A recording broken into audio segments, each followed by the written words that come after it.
तो दोस्तों are power जिसको कि हम प्यार से रिलायंस पावर भी बोलते हैं, तो रिलायंस पावर ने अपने क्वार्टर वन के नंबर जो है वो डिस्क्लोज कर दिए दोस्तों। और आपने ये याद रखना है कि ये जो है अनिल अंबानी वाली कंपनी देखने को मिल जाती है, ये मुकेश अंबानी वाली रिलायंस नहीं है दोस्तों, इसको आपने ज़रूर ध्यान में रखना है।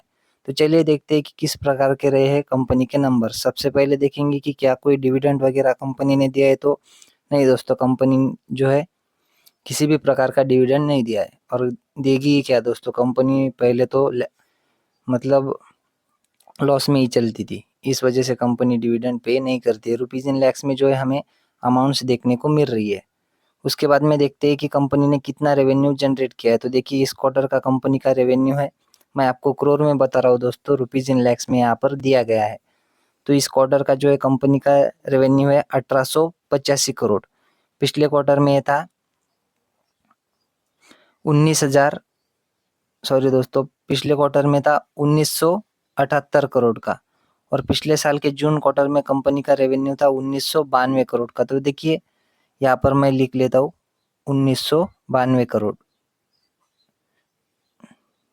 एक मिनट दोस्तों, मैं इसको ठीक कर लेता। तो देखिए 1992 करोड़, इस क्वार्टर का 1885 करोड़। और पिछले क्वार्टर में जो है कंपनी का रेवेन्यू कितना था, 1978 करोड़। तो देखिए 1992 का 1885 हो चुका है सालाना बेसिस के ऊपर, एंड क्वार्टर ऑन क्वार्टर देखे तो 1978 का 1885 करोड़ होता हुआ देखने को मिल रहा है। यानी कि सालाना साथ ही क्वार्टर ऑन क्वार्टर कंपनी ने रेवेन्यू में गिरावट ही दिखाई है। उसके बाद में देख लेते हैं कंपनी की टोटल इनकम। तो देखिए कंपनी की इस क्वार्टर की टोटल इनकम है लगभग 2025 करोड़। पिछले क्वार्टर में ये थी 2065 करोड़। और पिछले साल के जून क्वार्टर में कंपनी की इनकम थी 2069 करोड़। तो देखिए 2069 करोड़ के आसपास की इनकम घटकर 2025 करोड़ होती हुई देखने को मिल रही है सालाना बेसिस के ऊपर। एंड अगर क्वार्टर ऑन क्वार्टर की बात करें तो 2065 करोड़ की भी इनकम जो है 2025 करोड़ होती हुई देखने को मिल रही है। अगेन दोस्तों quarter on quarter and year on year जो है कंपनी ने गिरावट ही दिखाई है अपनी टोटल इनकम में।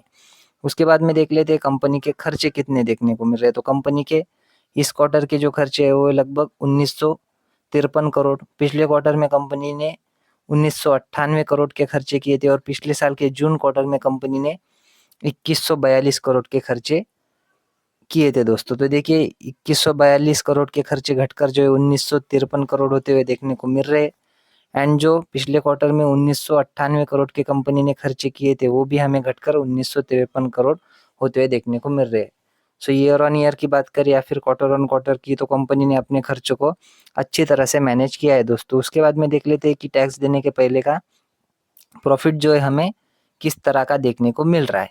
तो देखिए इस क्वार्टर का कंपनी का प्रॉफिट बिफोर टैक्स है लगभग 72 करोड़ का। पिछले क्वार्टर में था 67 करोड़ का। और पिछले साल के जून क्वार्टर में कंपनी जो है लॉस में चल रही थी। 73 करोड़ का जो है लॉस कंपनी ने पिछले साल के जून क्वार्टर में बुक किया था। तो देखिए लॉस मेकिंग कंपनी जो है become a profit making company देखने को मिल रही है, जहां पर कंपनी जो है 73 करोड़ का जो है लॉस करती थी, अब जो है 72 करोड़ प्रॉफिट में देखने को मिल रही है इस क्वार्टर में।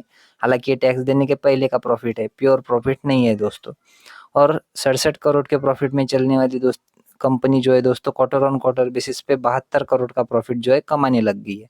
उसके बाद में बात करेंगे कंपनी के नेट प्रॉफिट की।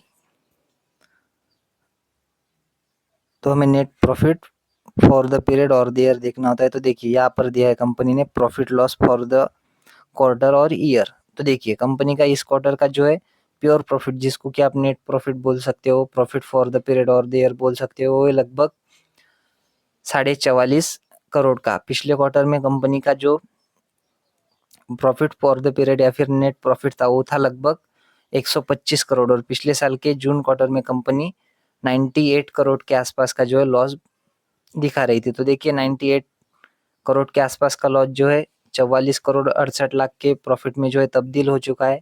एंड जो 125 करोड़ का जो कंपनी ने प्रॉफिट कमाया था वो इस क्वार्टर में घटकर 44 करोड़ 68 लाख होता हुआ देखने को मिल रहा है। क्वार्टर ऑन क्वार्टर हमें गिरावट देखने को मिल रही है, लेकिन ईयर ऑन ईयर जो है कंपनी ने बहुत ही शानदार परफॉर्मेंस दिखाया है दोस्तों। लॉस से सीधा जो है कंपनी प्रॉफिट में आती हुई देखने को मिल रही है। तो यहाँ पर देखिए कंटिंजेंट लायबिलिटी की वजह से जो है यहाँ पर देखिए आपको डिफरेंस नजर आएगा, क्यों पिछले क्वार्टर का प्रॉफिट जो है इतना ज्यादा देखने को मिल रहा है। तो यहाँ पर गौर करिए, 125 करोड़ की जो है contingent continuing operation after tax का जो है हमें एडिशन होता हुआ देखने को मिल रहा है, जबकि इस क्वार्टर में सिर्फ 44 करोड़ का ही एडिशन हुआ है दोस्तों।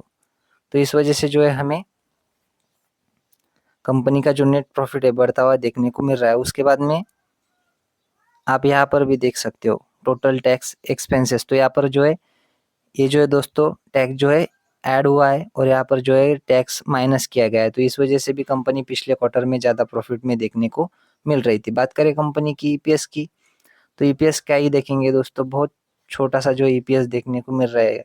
0.109 रुपीज़ का जो है ईपीएस कंपनी का इस क्वार्टर का देखने को मिल रहा है। पिछले क्वार्टर में कंपनी का ईपीएस था 0.31 पैसे। पिछले साल के जून क्वार्टर में कंपनी 0.24 पैसे के लॉस में जो है वर्क कर रही थी। तो देखिए -24, 0.24 बोल सकते हो, 24 पैसे भी बोल सकते हो का ईपीएस जो है +10 पैसे में कन्वर्ट हो चुका है इस क्वार्टर में सालाना बेसिस के ऊपर। और क्वार्टर ऑन क्वार्टर की बात करें तो 31 पैसे का ईपीएस घटकर 10 पैसे होता हुआ देखने को मिल रहा है। सो दोस्तों ईयर ऑन ईयर तो कंपनी ने बहुत ही शानदार परफॉर्मेंस दिखाया, हालांकि क्वार्टर ऑन क्वार्टर कुछ बेसिस के ऊपर हमें कंपनी खराब परफॉर्मेंस दिखाती हुई देखने को मिल रही है। हालांकि कंपनी के दिन जो है अभी अभी बदले हैं, तो इस वजह से आगे जो है कंपनी अच्छा परफॉर्मेंस दे सकती है, ऐसा तो फिलहाल बड़े बड़े जो इन्वेस्टर्स होते हैं वो अज्यूम कर चल रहे हैं। सो आशा करता हूँ दोस्तों वीडियो आपको अच्छी लगी होगी। अगर अच्छी लगी हो तो वीडियो को लाइक और चैनल को सब्सक्राइब भी कर देना। मिलते हैं नेक्स्ट वीडियो में, तब तक के लिए धन्यवाद,